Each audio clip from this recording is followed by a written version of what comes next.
Hello there, and a very good Wednesday afternoon to you. Welcome along, friends. We're live from Ireland here on Global Irish Radio. It's the Daily Crack with myself, Sean G. Wednesday, August the 13th, 2025. It is International Left-Handers Day. Are you a lefty?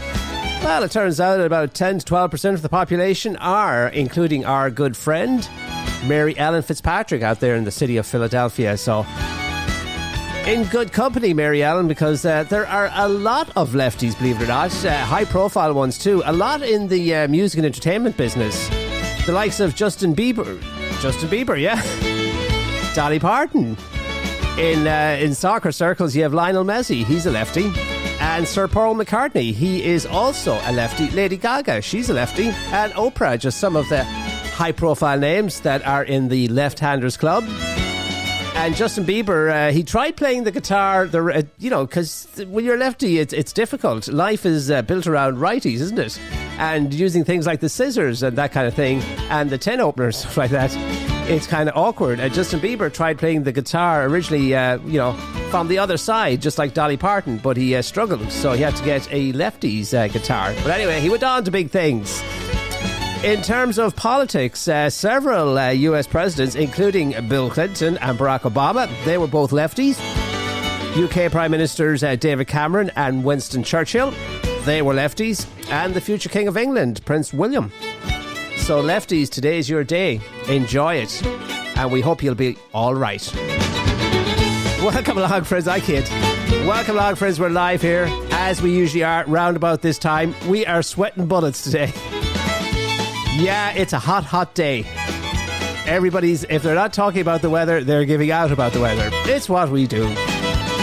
We had a bit of a late start yesterday. As you know, the show went out at 4 o'clock instead of 3 o'clock yesterday. And for some unknown reason, down to technology, maybe AI, I kid again. But anyway, for some reason the show did not tape, and so we weren't able to put out the repeat last night, and we weren't able to put it on the dailycrack.com as a podcast. So lots of people might have missed out yesterday, or a few people were saying that anyway. So there might be some duplicity of stories in the program today.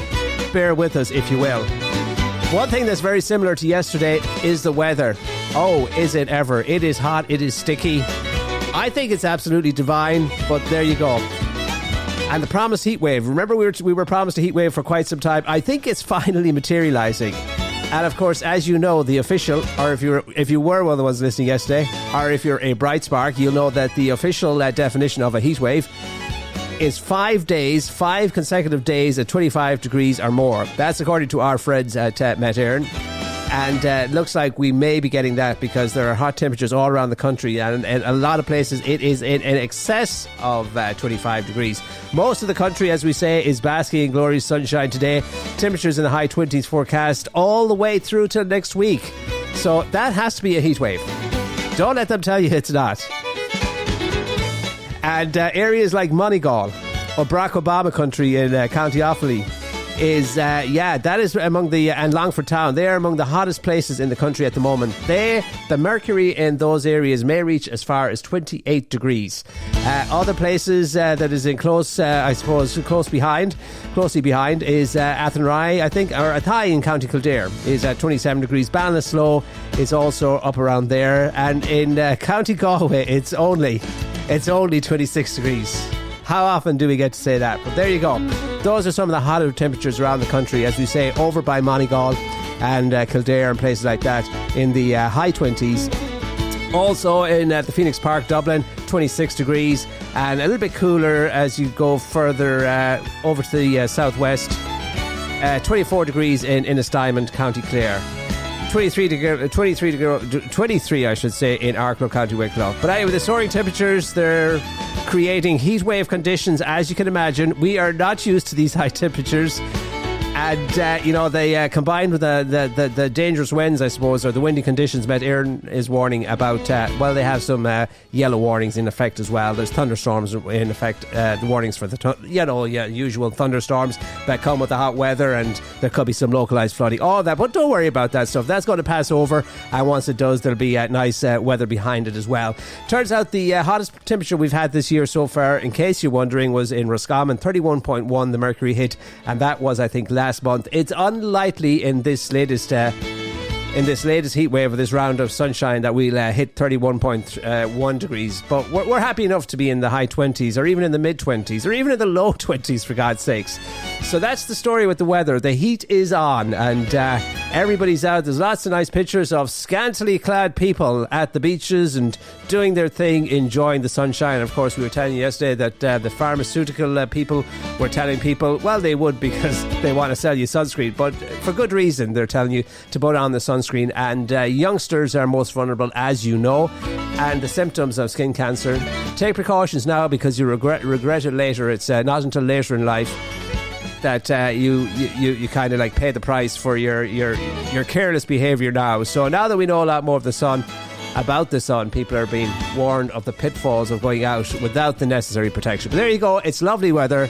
That's the crux of what I'm trying to tell you. We are in the midst of a heat wave, and people are, for the most part, even the people that love to complain about the weather, well, they're happy too because they get to complain about the heat now, don't they? But for the most part, we're a jolly bunch this Wednesday.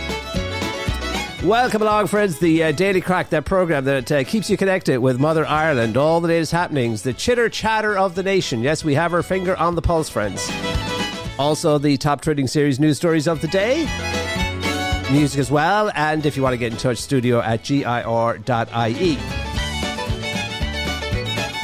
Rightio, lots of coverage as we get ever closer to the Rose of Tralee, and with each passing day, more and more coverage in our papers. And there's a 2-page spread today in the Irish Daily Star. Lots of the papers are tapping in or picking up, checking in with presenters Dáithí Ó Sé and Catherine Thomas. They are pictured in a lot of the papers, pictured with lots of smiling roses as they make their way around the country. And of course, they'll all roads for those roses, and Dáithí and Catherine lead to Tralee for the big festival at the weekend and into next week when they appear on our television screens. And yesterday, Catherine Thomas officially endorsed Dáithí Ó Sé to be the next president of Ireland. Dáithí said he's interested, but not right now, not this year, maybe down the line. He's got more important work to do in the form of presenting the Rose of Tralee. So lots of people are looking forward to that. And as I say, a splash of colour across all of our papers today. And yesterday's, wherever they were yesterday, it must have been in Kerry, I don't know where, but they're pictured alongside the Sam Maguire. And I noticed that the Kerry Rose seems to have a very tight grip on it. But a lot of smiling faces, and I think they got to meet the Lee McCarthy Cup as well. Maybe they were in Cork, who knows. But anyway, they're pictured alongside the two cups. And as I mentioned yesterday, if you're listening, you'll know that the Kerry Rose is pipped to be, well, the bookies like the Kerry Rose, and she would be going for a 2 in a row. Kerry won last year apparently as well, and close behind her is the Cork Rose. So there you go. And Ryan Tubridy again pictured in the paper today alongside his fiancée Claire. She's a clinical psychologist. She's also a former Rose of Tralee, and she has been confirmed as one of the judges. And on her way to Tralee to judge the Rose competition, she's on the hunt for a wedding dress as well, and she's looking for a second-hand wedding dress. As you know, Ryan popped the question to her earlier this year. She said yes, and now she has to find a dress. And looking for a second-hand one because she thinks that's her way of reducing her carbon footprint, and that's her doing her little bit for the planet.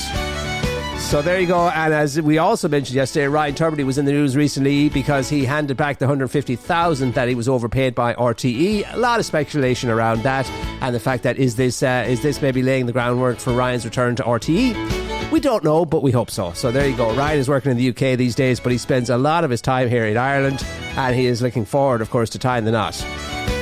So what else have we got? The Rose of Tralee. There's a nice little story in the papers today about the Texas Rose, and she's been telling her story about beating cancer.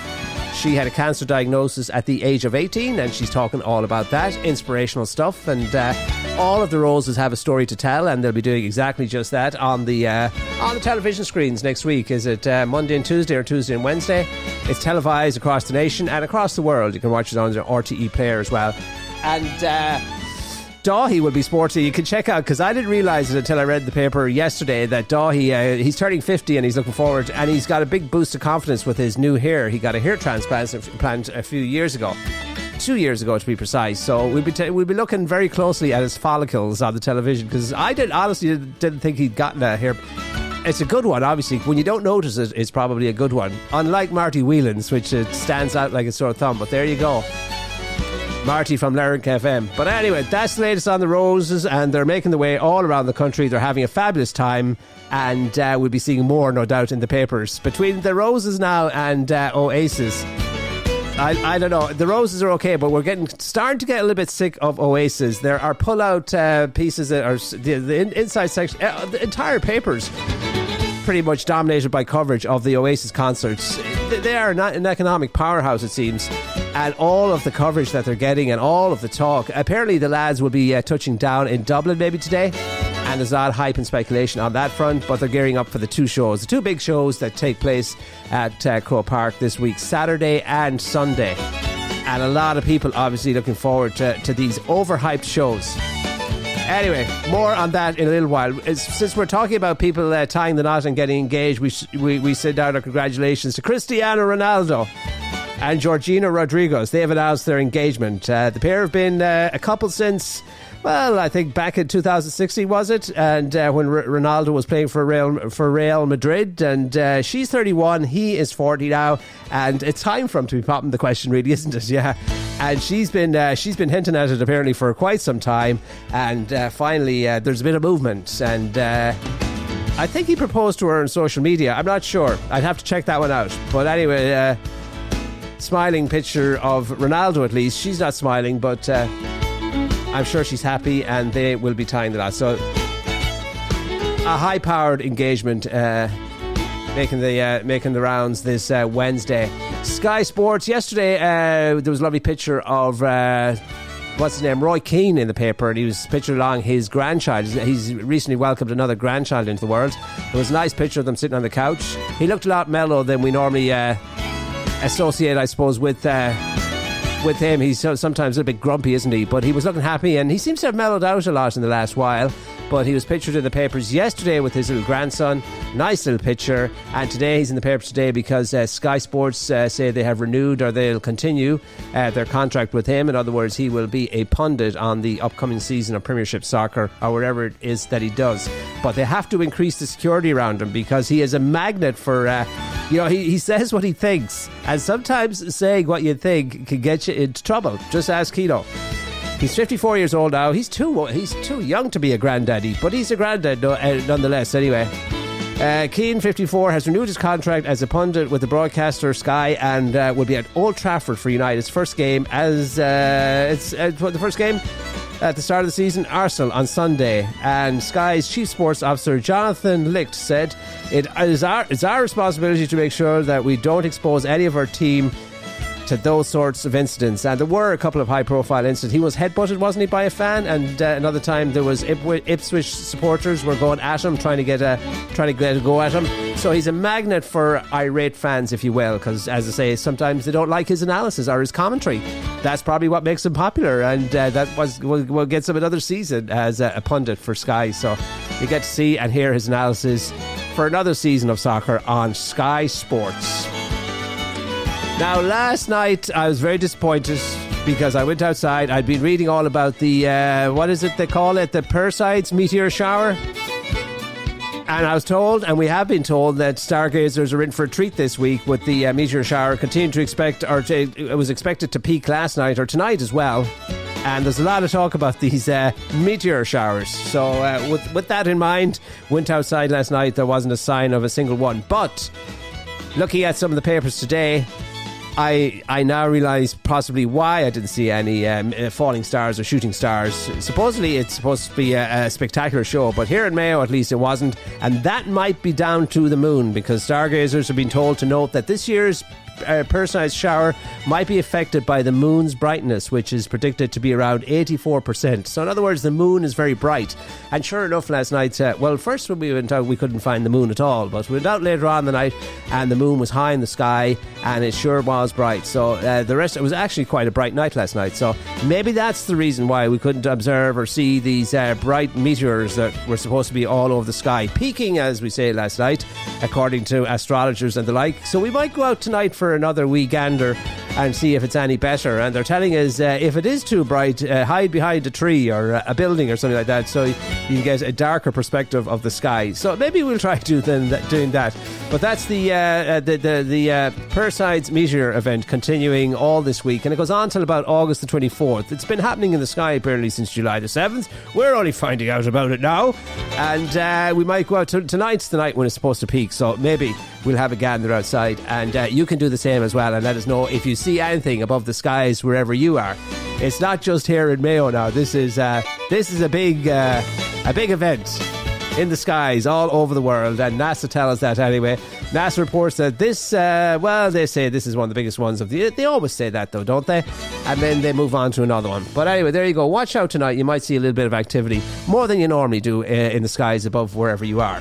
And I was talking about Oasis and the fact that they are making their way into Dublin apparently today. Probably have a few sound checks in the run up to the big gigs at the weekend. A lot of people are talking about it. In fact, we are Oasis out of it at this point. Every single day this week there's been pull-out sections in the paper just taking up space. Maybe it's because the politicians are on vacation and there's not a lot to fill the paper with. But anyway, the latest is they're talking about the hotel prices, and hotel prices apparently have shot up by as much as 70%.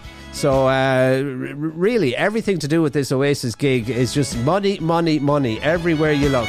The tickets cost a fortune, the hotel prices. God, I feel sorry for anybody coming to Dublin this weekend that's not going to the Oasis gigs and wanted just a cheap place to stay, because you wouldn't find it. But as high as they are here in Dublin, apparently we're on the lower end of other European cities in terms of the price for hotel rooms. So an average room that might have cost €243 even a few weeks ago is double that now. So basically there's price gouging going on by all the hotels because they know they can fill the hotel rooms.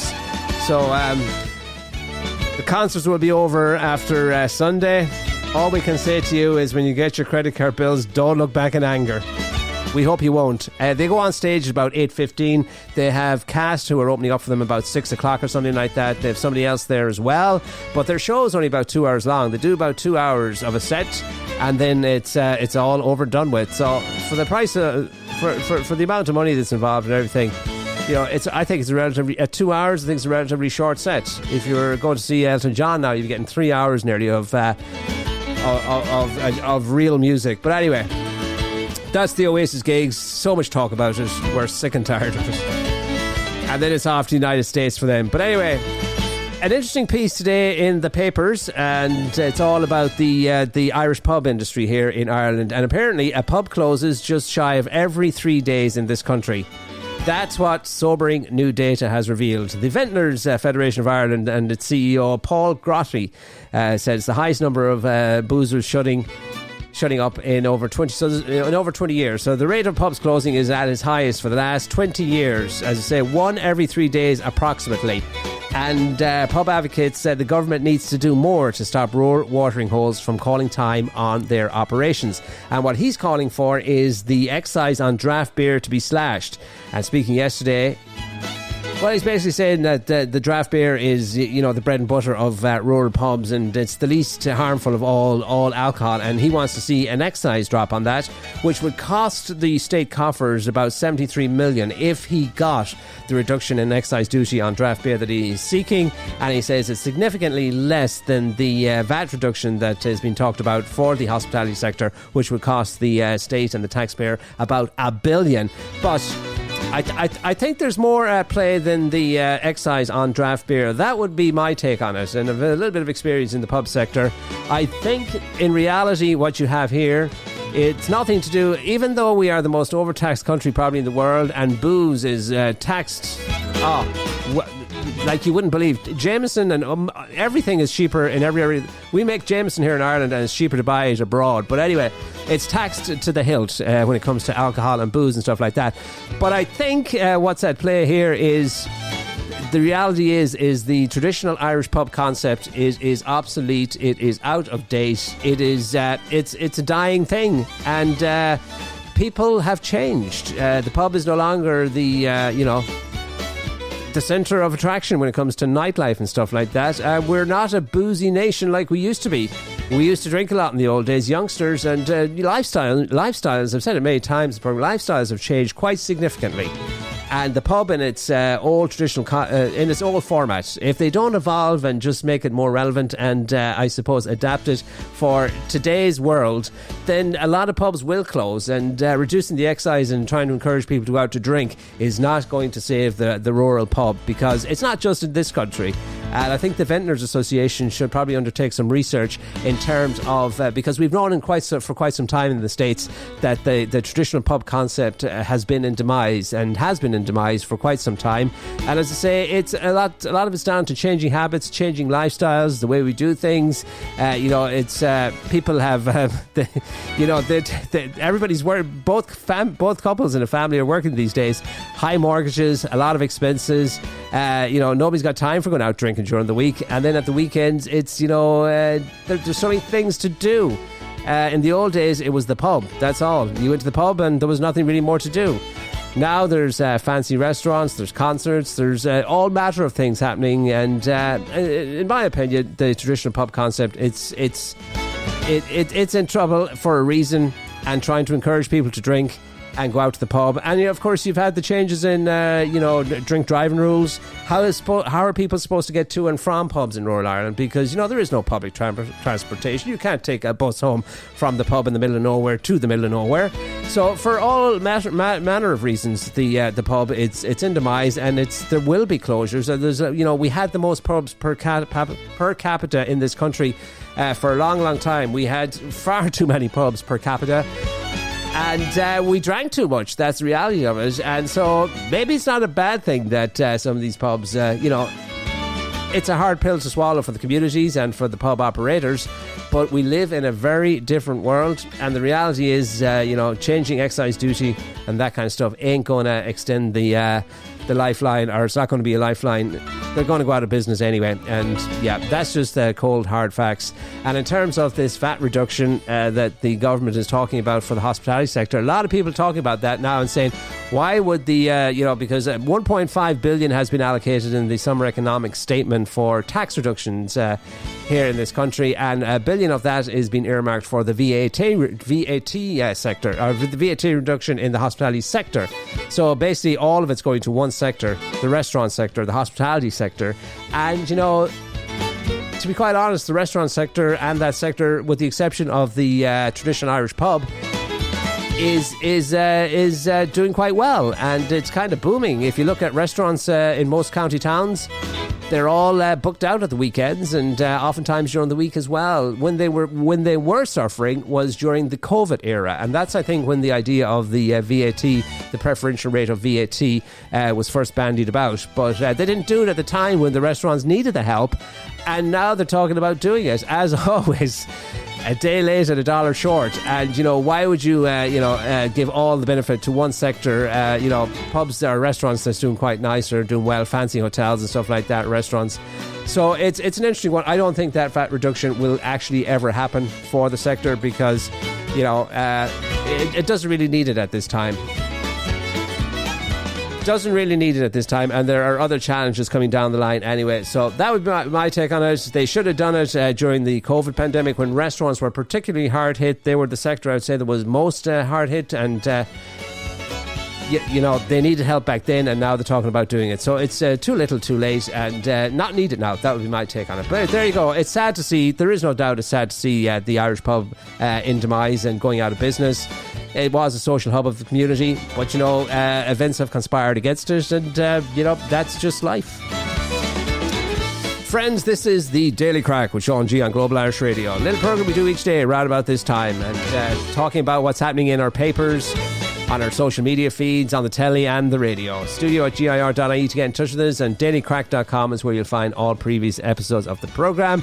With you here for the hour each day between 3 to 4, when we manage to make it here in time. But anyway, looking at some of the other little bits and pieces, I was telling you yesterday as well, Mayo looks like they have their new manager for going into the next 3 or 4, however long he's in charge. Andy Moran has been all but confirmed as the new Mayo manager, the 2017 Footballer of the Year, who has won 8 Connacht medals with Mayo, and has Well, he's been on the losing side of 6 All-Ireland finals. He'll fill the hot seat vacated by Kevin McStay, who, as you know, was controversially relieved of his duties in late June. What has Andy Moran been up to? Well, he retired from intercounty football 6 years ago. Then he became the Leitrim manager for a period of time back in 2021, guiding them to promotion from Division 4 last year. And then he spent some of last season, or most of last season, I think, as part of the backroom team in Monaghan. But it looks like he's all but confirmed. He is the anointed one, and we can safely say that Andy Moran will be the next Mayo manager, and we wish him well as he embarks on bringing Sam Maguire back to County Mayo for the first time since September 1951. Tall order, but anyway, there you go. We wish him well. And as we were telling you yesterday, it's not just the Roses that are making their way around this lovely island of ours. Harry Styles, probably the member of One Direction that is most popular with the fans, certainly the girls. So a lot of people hoping to get a glimpse of Harry Styles as he was spotted in different parts of the country, Wicklow and Kildare. And also he posed with the Aer Lingus crew on board an Aer Lingus flight there. He's coming into Dublin. And last week Ed Sheeran was in town. He was hanging out with all the folks at the Fleadh Cheoil down in was it Wexford?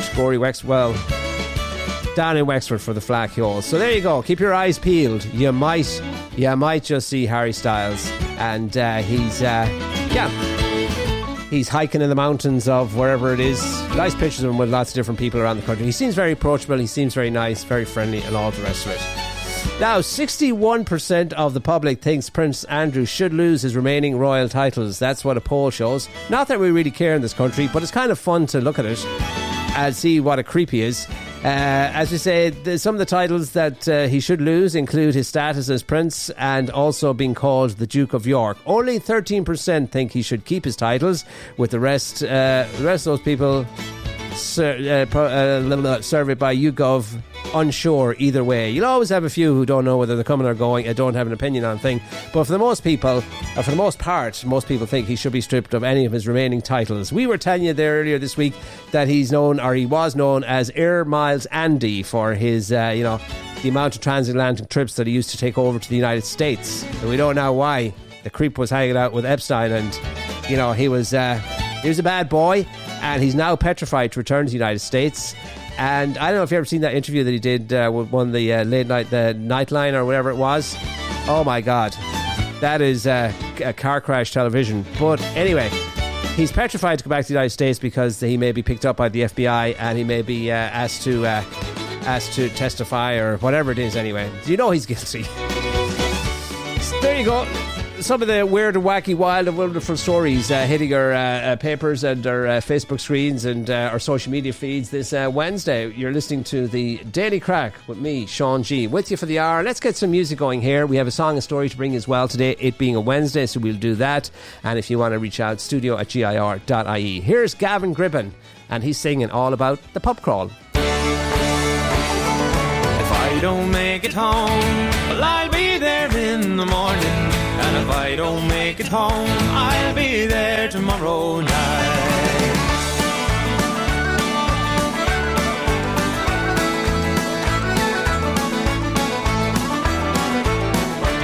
I was on the buzz last night, the same again this morning. And if I don't make it home, well, I'll be there before the dawning. And if I don't make it home, well, I'll be there in the morning. And if I don't make it home, I'll be there tomorrow night. I met with a couple of lads, we had a few together. When the landlord he called time, we were right under the weather. He came across to me and he said, you best believe him. As I struggled to the door, well, me belly it was heaving. And if I don't make it home, well, I'll be there in the morning. And if I don't make it home, I'll be there tomorrow night. Come on.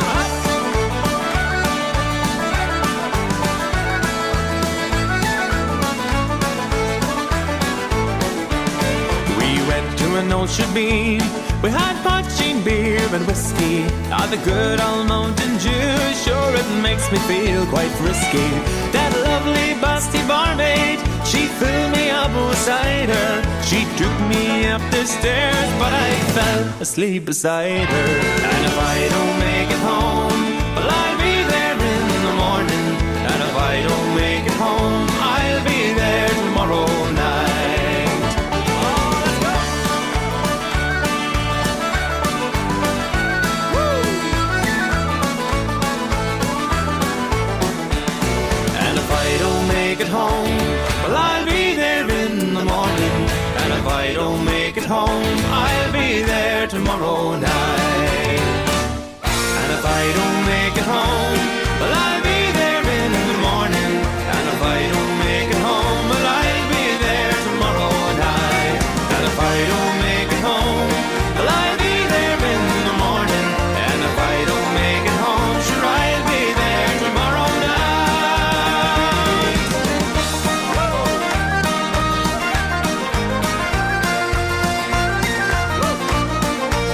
Oh, let's go!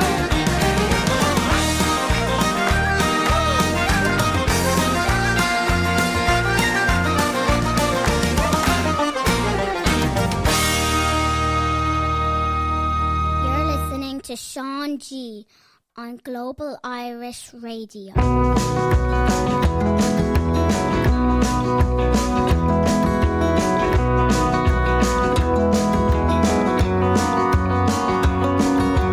There's something that I have to tell you. I've written you a letter, sent it off today. But I couldn't wait, I just had to call you. I've got a ticket and I'm on my way.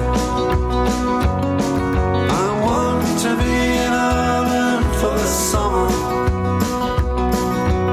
It'll be coming soon, I'm on my way. I just can't wait to hear the music and to see the clock going down on Galway Bay. I've been keeping the best side out of the stormy winter, working hard and trying to save my pay. Weather's clearing up, it's getting better. I sing to myself each and every day. I want to be in Ireland for the summer. It'll be coming soon, I'm on my way. I just can't wait to hear the music and to see the crack going down on Galway Bay.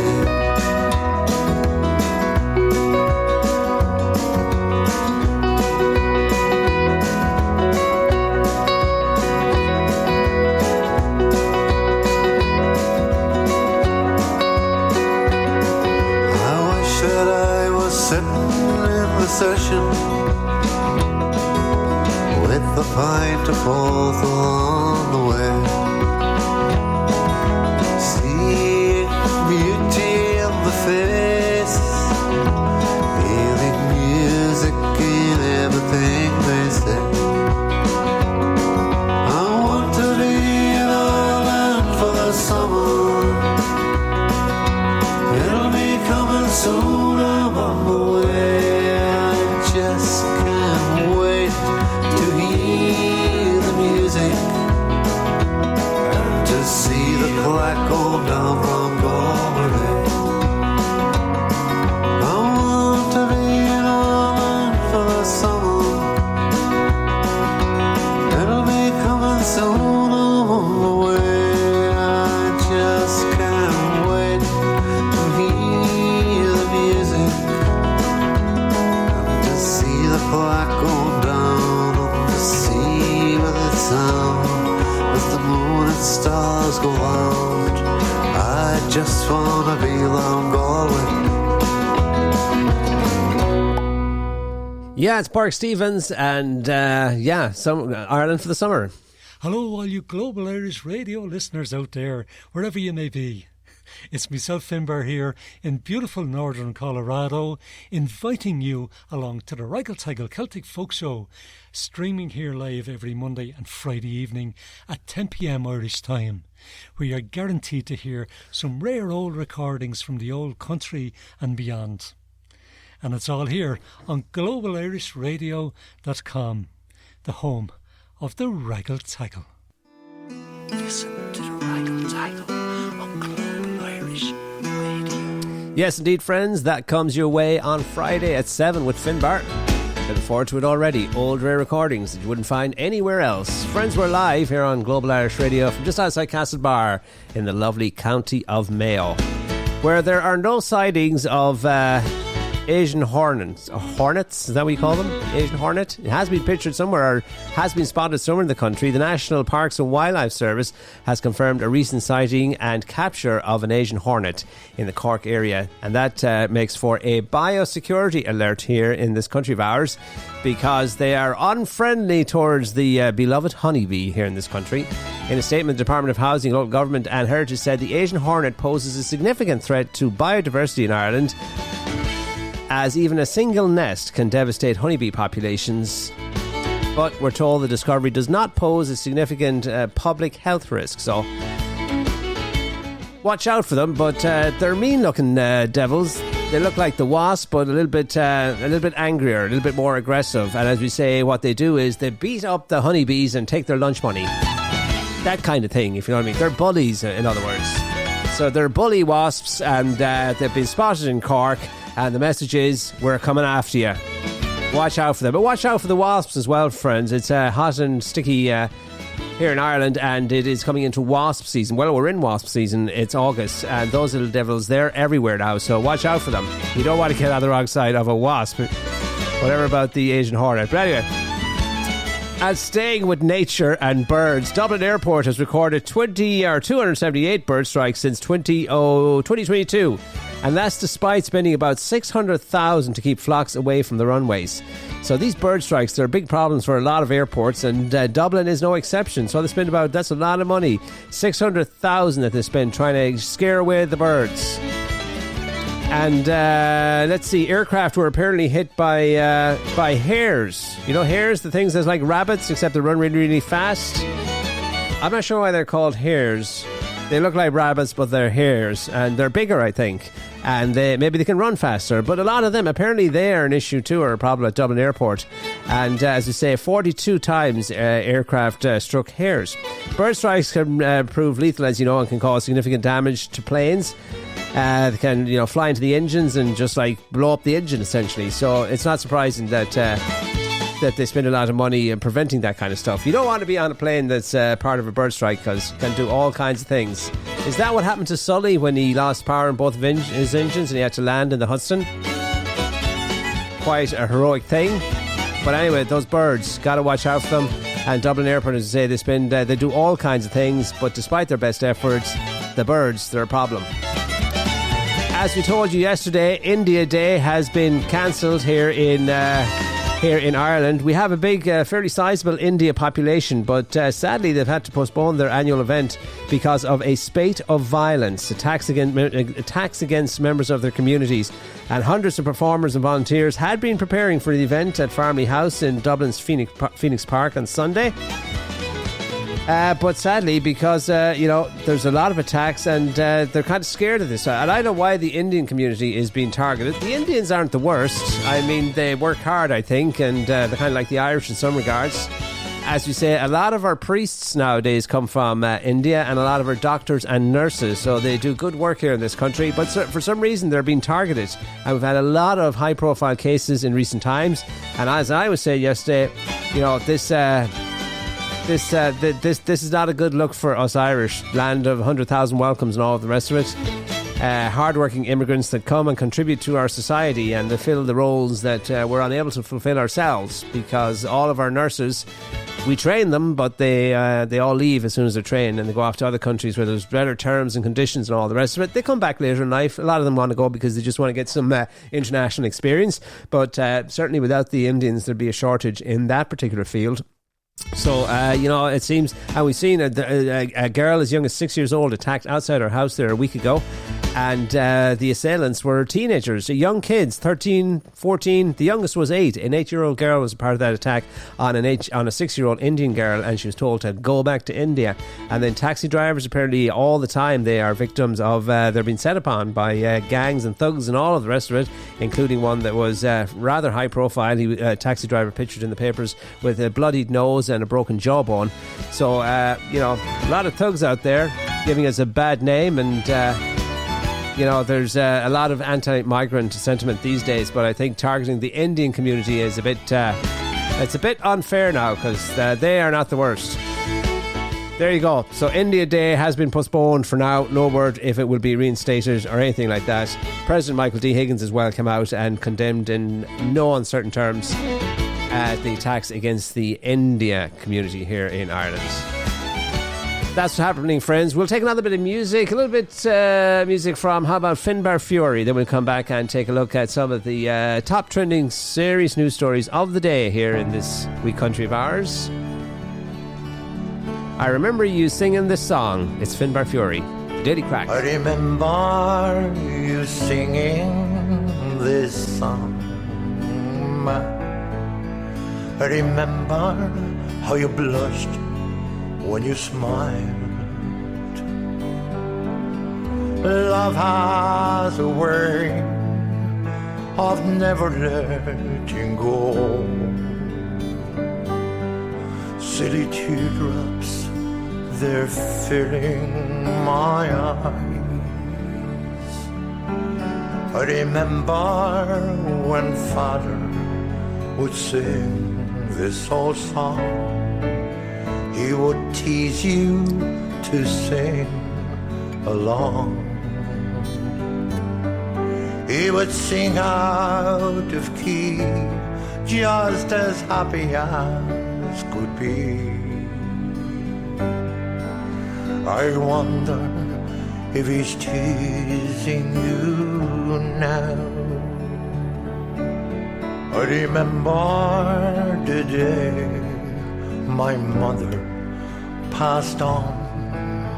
My father had gone just wide. I sat in the church and I listened to all. From a distance I heard this old song. I wonder if he's teasing you now. I wonder if he's holding your hand. Love has a way of never letting go. Should I know you're together somehow?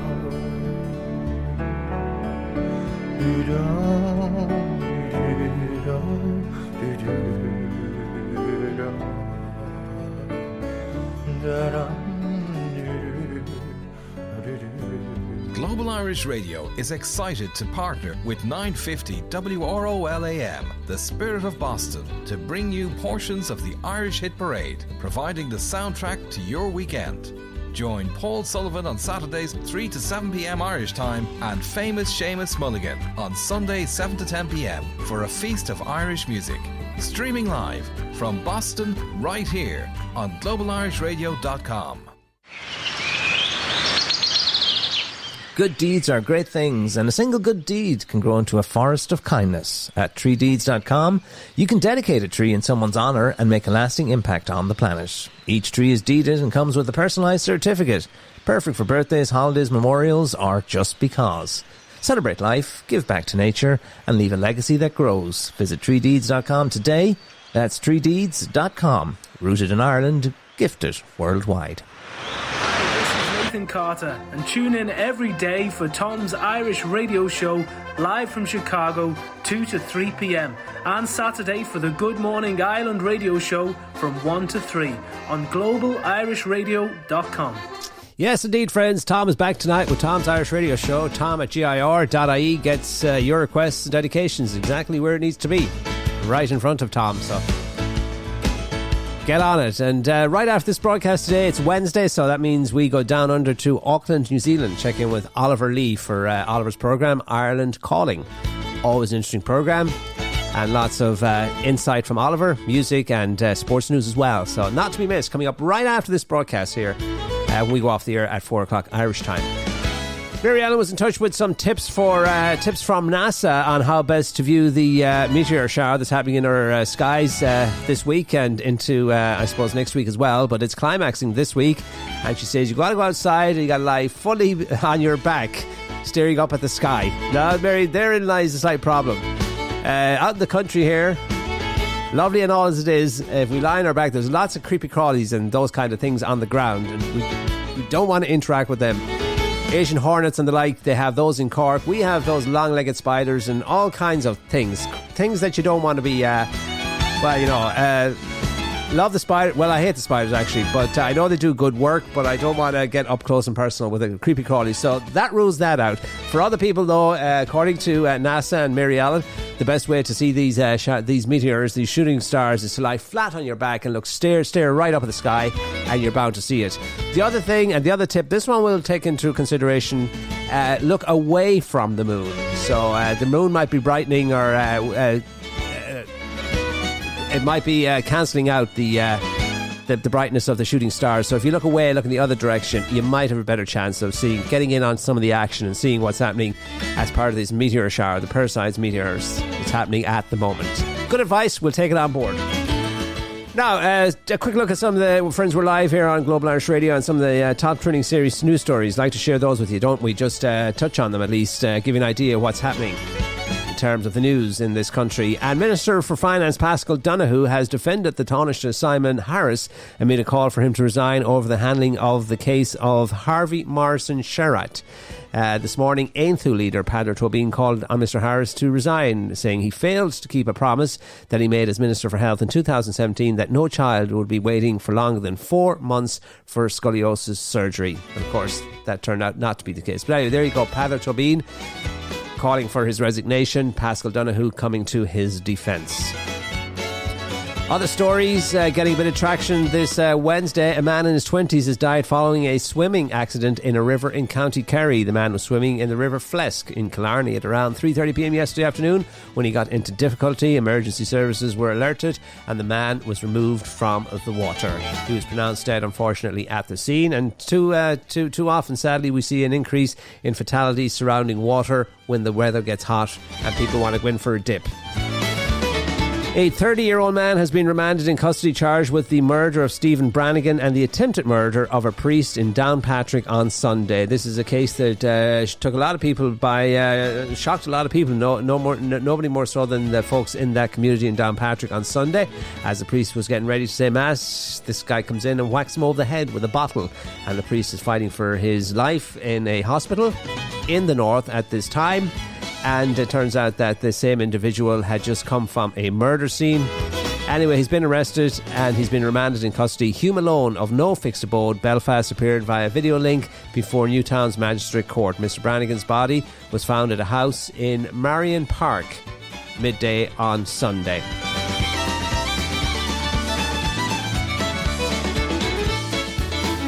And a heatwave is possible this week, as we've been telling you. As to whether it meets the actual definition of a heatwave remains to be seen, although cooler temperatures tomorrow may prevent Ireland, this is what Met Éireann is now saying, cooler temperatures tomorrow may prevent Ireland from reaching the threshold that meets the definition of a heatwave. For all intents and purposes, though, it is a heatwave, but it may not meet the actual definition. That's what they're saying from Met Éireann at this time, Wednesday afternoon. A heatwave is declared, as you know, when it's 5 or more days, 5 consecutive days of temperatures 25 degrees in the same location, 25 or above. So there you go. It might cool off a little bit, but we're not giving up on it yet. As far as we're concerned, it's a heatwave. Leave it at that. All right, friends, time now for our song and story, and it is Molly Malone. And Molly Malone has been in the news a lot lately because of tourists and the like groping her and stroking her breasts to get a little bit of good luck, thanks to a very, I suppose, diligent tour guide, our over-industrious tour guide back in 2012, encouraged people to rub our breasts for good luck. So much so that it's caused all kinds of problems from Dublin City Council. They've been doing everything and anything to prevent people from doing exactly that, because they are discolouring the statue, and they had stewards on duty for a while, keeping people away from touching her and groping her, and now the council is spending a lot of money putting flower beds all around her in the hopes that people passing by the statue will not be able to reach her breasts. Leave Molly Malone alone. Here's the story behind the song.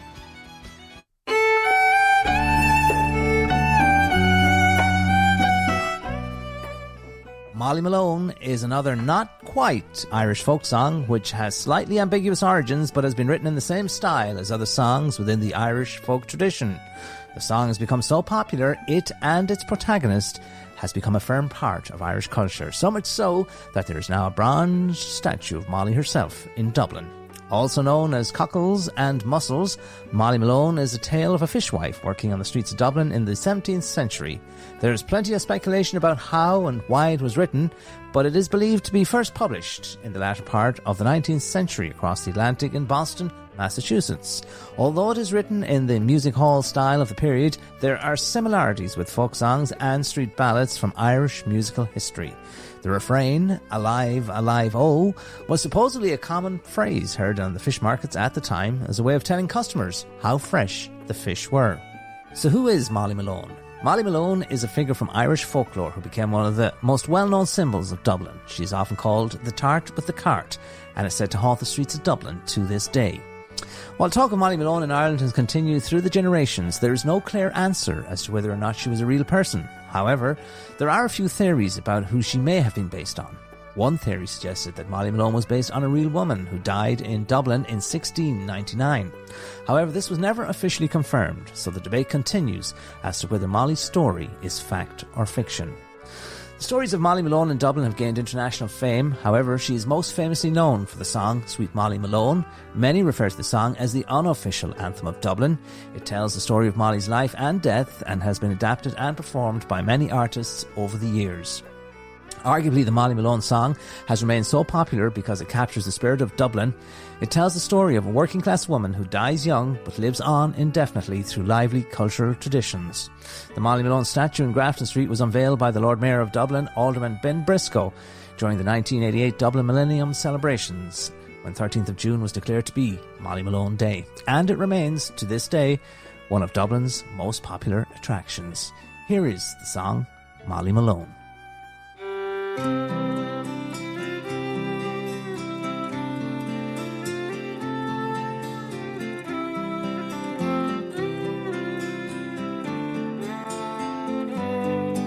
In Dublin's fair city, where the girls are so pretty, I first set my eyes on sweet Molly Malone, as she wheeled her wheelbarrow through the streets broad and narrow, crying cockles and mussels, alive, alive, oh, alive, alive, oh, alive, alive, oh, crying cockles and mussels, alive, alive, oh.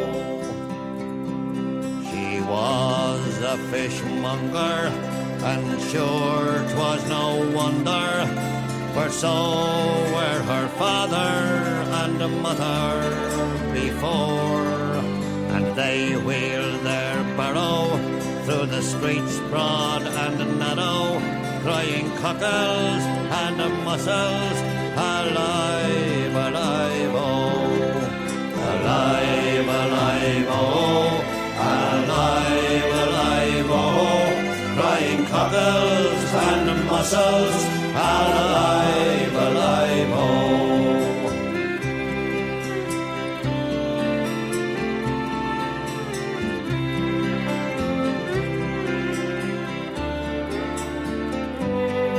She died of a fever, and sure no one could save her, and that was the end of sweet Molly Malone.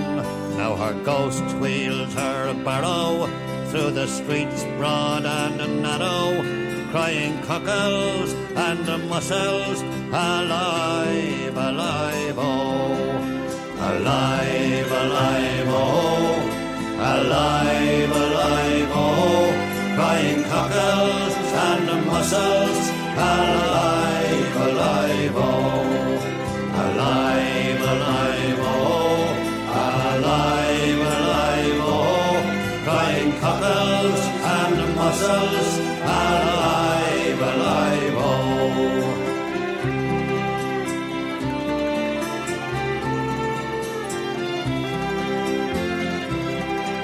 Yes, indeed, friends. It's Molly Malone and the story behind that great song, bringing us ever closer to our finishing line this Wednesday, getting us a little bit closer. It's the Caledonia Swing, Van the Man Morrison.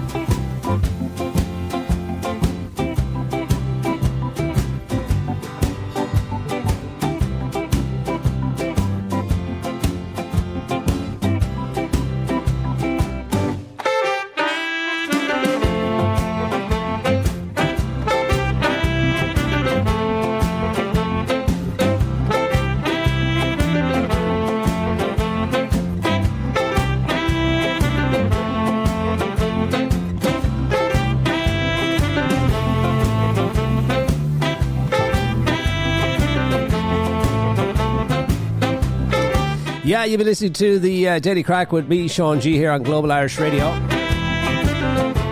Mark is hanging out there somewhere in the background. Birthday cake hangover in that part of the world. Thanks for all the birthday wishes. And thanks to listening to the Daily Crack with me. Coming up, as we said, Oliver Lee from down under Auckland, New Zealand, with you for the next hour here now on Global Irish Radio. Lovely weather here in this part of the country. If you're out and about, enjoy yourselves, take the precautions, do it all right. As we wish you a happy International Lefties Day today. It's all about the left-handed folk today now, isn't it? It certainly is when it comes to our quote of the day anyway. Today's quote comes from C.R. Mansk. C.R. Mansk.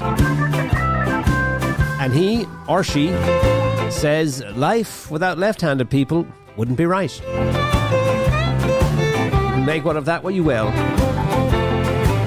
But join us back here tomorrow, same time, same place. We'll do it all over again. That's Irish Daily Crack with me, Sean G, and dailycrack.com for all previous episodes, and you get another chance to hear it later on tonight as well.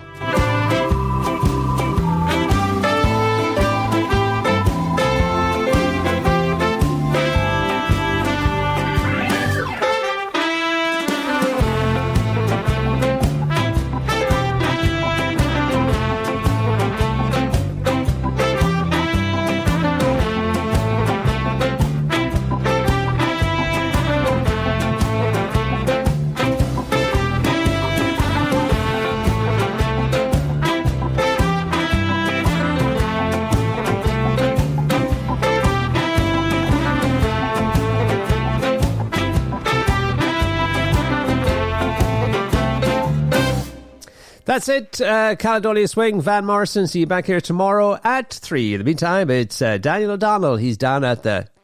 where is he? He's down at the La-Di-Da. That's where he is. Daniel O'Donnell and Sean G here saying a very happy Wednesday. See you tomorrow. On